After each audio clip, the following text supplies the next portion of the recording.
if you're familiar with the expression that says, don't ask what the world needs, ask what brings you alive. Because what the world needs is people who are fully alive. So imagine,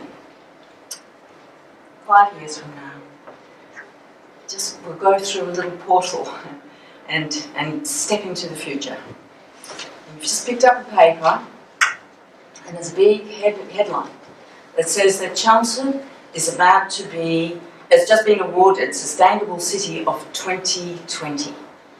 And you think, wow, that's pretty amazing. And so you've been away for a while, you go for a wander and you walk down High Street and there's all kinds of really vibrant things happening around the place.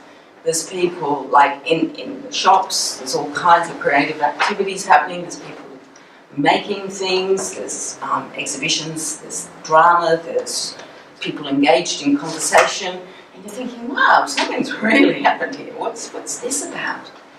And then so you ask somebody, and they say, well, in 2013, there was a festival, and after that, Leonie was mayor for a day, and she, what she did was, she sought out all the people who were really excited about community, people with bushy tails.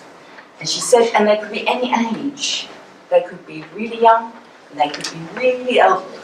It didn't matter who they were, but the people with the bushy tails, she said, okay, let's come together, because between us, we have everything.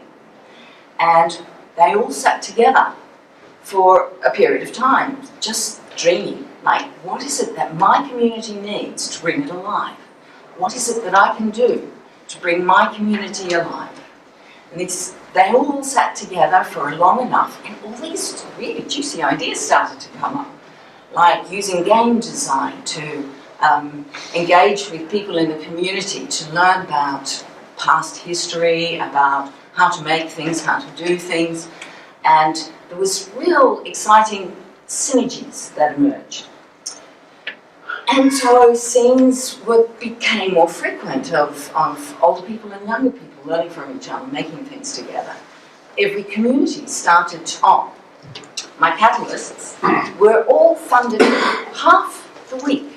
So they didn't have to worry about where their next meal was going to come from, whether they could pay the bills. This wasn't plush, this wasn't about being able to buy new clothes. It was about putting bread on the table, that was covered. And they could spend half the week working on their community. And they were also linked up with any resource that they needed to bring their vision into being, because there's so many resources that already exist. The knowledge is there, the resources, there's empty buildings, there's unused equipment, there's there's sponsors, there's so much resource and skill and knowledge available. So people started to weave together all the possibilities.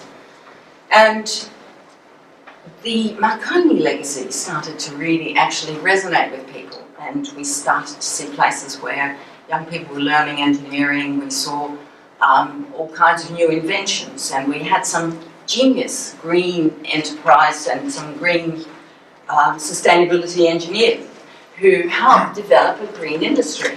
So we started to discover a new innovation within Chelmsford, building on the legacy. And there was something like a new industry that started to bring money into the community.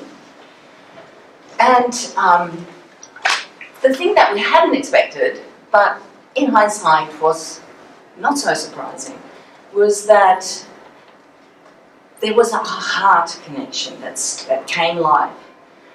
When those older engineers from Marconi were working with those young people, they were talking with real heart, and it started to infect other people. And of course, because our motto says, many minds, one heart.